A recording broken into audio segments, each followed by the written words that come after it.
He's clearly not busy at the moment, which is most unusual. He's arguably one of the most successful coaches in world rugby. He doesn't mince his words and makes regular headlines around the globe. Eddie Jones, the 5'8" Tasmanian-born Aussie who coaches England and fell into coaching purely by accident, is both feared and revered. Eddie Jones is a phenomenal coach. Under Eddie and his fantastic coaching staff, they've really put us in place. Wherever you go, he leaves a footstep. Masterminding has definitely gone on. He's been outstanding. We've got to get out there and play our game. Super 12 champions. It is England's Grand Slam. Nobody in front of him. Joe Cool. Careful close. Careful yes. That'll be the game. They've retained the Bledisloe Cup. First time they've taken top-tier rugby scout. England have broken their drought in Brisbane at long last. Everyone was tipping Australia to whitewash us, including your station. I saw your promo. That is how to put the record straight. Well, the coaching record speaks for itself. A pleasure here tonight to bring you Eddie Jones. And Eddie, look, it took you 1 minute to agree to come on the breakdown. I get the sense of, have you maybe missed the media? Have you missed time in front of the camera? And have you got something you want to get out there and talk about? I miss the Kiwis, mate. I don't know how much we miss you after what happened last year, but look, this journey you've gone on as a coach and where you've got to right now, could you ever imagine yourself in a position where you are coaching England? Remember, of course, you played in Australia, you played for Randwick. The fact we know here in the Southern Hemisphere how we've looked upon English rugby. For you, what's it been like taking charge of that nation's national side? Well, it's a job I never thought I'd have. And when it came about, given what had happened in 2015 World Cup, I thought it was a great opportunity to do something a bit different, and it has been. And it's been good fun to put respect back in the English rugby. Eddie, from you know, looking back on your time in Australia, we've been discussing just how Australia rugby is suffering terribly. I mean, we believed here that might have been happening a long time ago. When you were coaching, did you see some of these problems? And what would you do from an Australian rugby point of view to turn it around as quick as possible? Yeah, well, I think the track record shows there's been a fair degree of complacency in Australian rugby. They've allowed things to drift along for a period of time. Yeah, haven't paid a lot of attention to player development and coach development, and I think that's really hurting them. But I think they've made a really wise decision in putting Dave Rennie on as the head coach, and I think, you know, he'll bring a lot of steel, he'll bring a lot of desire back to the players, he'll galvanise the team, and I think they'll go back to playing some really good rugby, and that'll lift the spirits of Australian rugby. And then if the board can sort themselves out, you know, if they can get all their leather patches in the right places, they might be all right. Eddie, I want to go back to England. Now, obviously, crazy times at the moment. In terms of your planning, can you give us a bit of an insight about what that sort of looks like? You haven't completed the Six Nations, and is there players there that you've got to keep tabs on back in England? Yeah, look, we've got a squad of about 45 who the assistant coaches weekly have discussions with. You know, we just make sure they're healthy and the funny thing about nearly all the sports at the moment, Mills, and you probably, you know, you were a professional for a long time, and the players now have had the opportunity for 2 months to train by themselves, and it seems like in every sport they're coming back in such great condition. You know, they've really enjoyed the opportunity to look after themselves. So we're excited about the fact that we're going to get players back in a better position than they were before. Well, on a fateful day last year, you put yourself in a position to be part of a Rugby World Cup final. Us in New Zealand will want to talk about that semi-final tonight, because when was the planning for you? Did you always believe you would probably have to go through the All Blacks in 2019 to win a Rugby World Cup? Was that the first hurdle and mental challenge you had to get over? Yeah, well, I remember sitting in Kyoto and looking at the draw, and it was quite obvious we were going to play, you know, all things being equal, we were going to play New Zealand in the semi-final. And and you've got to be at your best to beat New Zealand. So we had to aim to be at our best, and our challenge was then to get back up for the final, which we weren't able to do.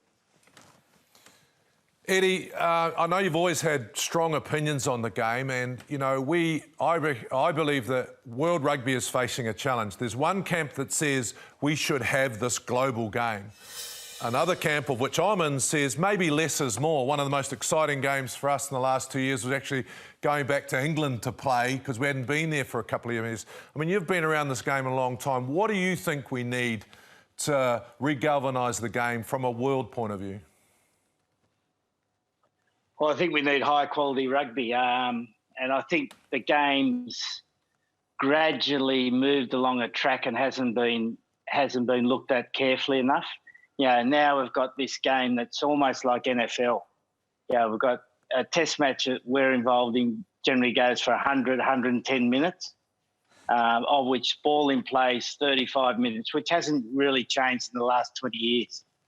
But the ball out of play has increased to 65 minutes now because of things that have been important in the game, head injury assessment, TMO, referees like to talk more. So we've got this great ball out of play time now, and we've got this small ball in play, which has just exacerbated the fact with 8 reserves that we've got such a power game now. And I think it's gone too far down the power line, and we need to get some more continuity back in the game. We need to make the game faster. And, you know, we were talking off air before.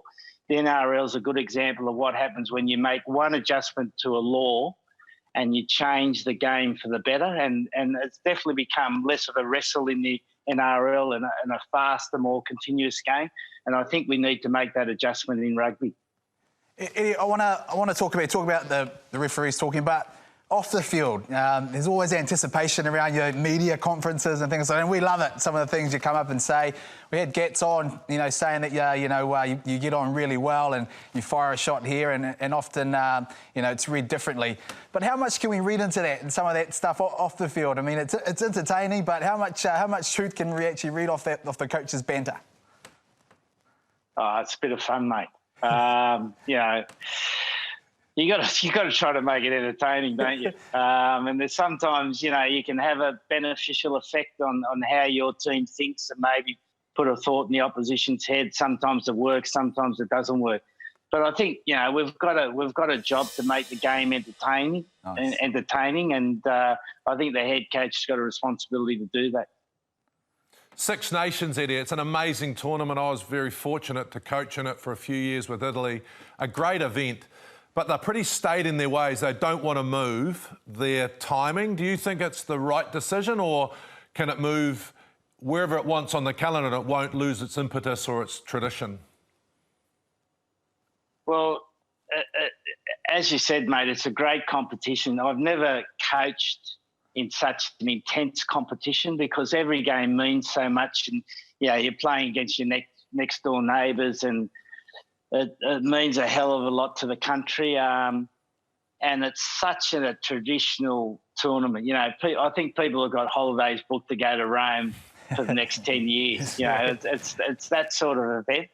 Now, I think the opportunity now is for World Rugby to come up with a global schedule. And that's the exciting part, because the game does need a restructure. You know, it's just gone on since 1996, and it's all over the shop. And the opportunity now is if we can get a really good global schedule where the international windows match up, would be fantastic. Now, if that can happen, we're going to be in a good position. So if we get to those windows, Eddie, is there an appetite for you to maybe go on tour a little bit more with England, maybe play some midweek games? We've done that when we've travelled to the Northern Hemisphere. We've found other contests to try and grow our squad, rather than maybe the mooted national or international tournament every year. I mean, is there a preference for you? Well, the most fun I've had over the last couple of years is take England to Australia for a 3-test series. Yeah, I thought that was fantastic because we won 3-0. Obviously, it helps. But just the drama of week in and week out playing over a 3-test series, I think is fantastic. You know, we've got the problem our players play about 60 games a year, so they don't need extra midweek games. Is it possible though, Eddie, to take a bigger squad and play on a Wednesday, or you think it'd be too distracting? I mean, we're talking about traditional tours where the All Blacks might come to England, play a test match and then play the Sarries the week after. And, you know, can you play midweek, or would it have to be a drawn-out tour where you play, you know, England, Saracens the following Saturday and then maybe the next Saturday, but bring back some of that localised traditional stuff? No, I think you could. And I think it'd be good for the game. I think, you know, we've got to make international rugby more accessible to the people, because, you know, we play at Twickenham and they said for the game against New Zealand they could have sold 2 million tickets. You know, it was that popular. And if you've got the capacity to play some games midweek, like New Zealand, to play against Saracens on a Wednesday night, and just give an opportunity for more kids and for the rugby community to look at the game. So I think that idea's got a lot of merit. So if you go. If you were in charge of World Rugby, and I know you and I are probably some of the most opinionated people in the game, what's the one rule you would change then to speed it up? You watch more rugby than any man I know. There'd be two. I'd only have 6 reserves, and I reckon that'd make a hell of a difference. Because then you have your 3 front rows. You'd have to have 1 back rower that'd have to cover the back 5, 1 half back, and then 1 back that covers the rest. And I reckon that would introduce some fatigue in the game. And I'd also, from a scrum reset, I need to think this one through a bit, but I reckon we need to go to a differential penalty where you can't kick for goal, that you've got to take a quick tap or kick to the line. We've got to try to get some more movement in the game. This is coming from, I suppose, a Rugby World Cup where we've seen, like you say, it was dominated. Physically, it was brutal through the course of that competition, and the success of some traditional teams at Rugby World Cup time. What you're talking about would be a significant change for a lot of sides. Have you seen that sort of growth? Is that growth there for the likes of South Africa and England, who traditionally have been strong up front? And can you continue to grow your game? Yeah, look, I think, you know, any country can change its game. You know, we've seen New Zealand go from a 80% team and then under Graham Henry and Steve Hansen go to a 90% team, which is the most incredible record. And how did they do that? I think Graham and Steve both benefited from coaching in Wales and brought back that consistency in the set piece. You know, in New Zealand, when I coached Australia, we always had the opportunity to beat New Zealand by putting pressure on the line out. And now New Zealand's got one of the best line-outs in the game, so you can't get to them through the line-out. They've got a strong scrum, you know. So their games evolved from being maybe a game based on just transition to a game that could be played at set piece and played through transition. And there's no doubt that England and South Africa could change their games accordingly. Well, Eddie, we're about to start Aotearoa, Super Rugby Aotearoa next week. What are you anticipating seeing, you know, amongst the New Zealand teams, given you've given all that about the All Blacks? Just so many good young players, mate. I don't know how you do it there. No, I do, because you've got 3 of the biggest academies in the world. Fiji, Samoa and Tonga. They're not bad. We were waiting for it. I was waiting for it. It was the fact we've been going, JK, and all of a sudden the shots. He couldn't help himself. He was waiting for the opportunity. Yeah, no, but Eddie, the interesting thing is that now the island teams have given the vote to Bernard and Bill Beaumont, so maybe that swing will change, mate. You might be seeing a few more of the... Who knows? What I would want to talk about is the fact that you've had great success. You've had great success, and it's talked about a lot, the fact the moment you get in an environment, you manage to get teams on a positive path straight away. You've done it wherever you have gone. What's the secret to that when you get inside an environment to start that process, to get them moving forward? Well, I think, you know, one of the things that struck me over this last period is how much I've missed the game and how much I've missed coaching. So I think loving the game and loving coaching has helped. And then I was lucky enough about a year ago to have lunch with Louis Van Gaal, the football coach, and he had this beautiful way of explaining it. And I think that's what I've always followed, but he said it in a much better way than me. He said that everyone in their head's got a picture of the perfect game, how you want to play the game. You know, and we'd all have that sitting around this room now, you know, how you really want to play the game. Then you get your group of players and you think, right, what are their strengths? Now, how do I have to adapt my image of the game to the strengths of the players? Because, you know, the great thing about rugby and the thing that hasn't changed, it's always been a players' game. And even more now, I think, with all the decision-making that's in the game has become more and more a players' game. So your ability to understand your players, get their strengths out is just so important. One last question. Who are you looking forward to playing again the most? Is it the All Blacks? Is it South Africa? Are you looking for a repeat? You want to crack at that? Who for you right now as you're waiting and like you say, you're missing the game, who do you want to see on the other side of that pitch? Well, you never get the World Cup back, but it's always great to beat New Zealand. And on that note, firing another shot. Well, thank you so much, Eddie. Appreciate your time, as always. Thanks, you're boys. you're entertaining and never stop being that way. It's great to see. Thanks very much. Thanks, boys. Cheers. Thank you. Thanks. Cheers. Thank you. Mate.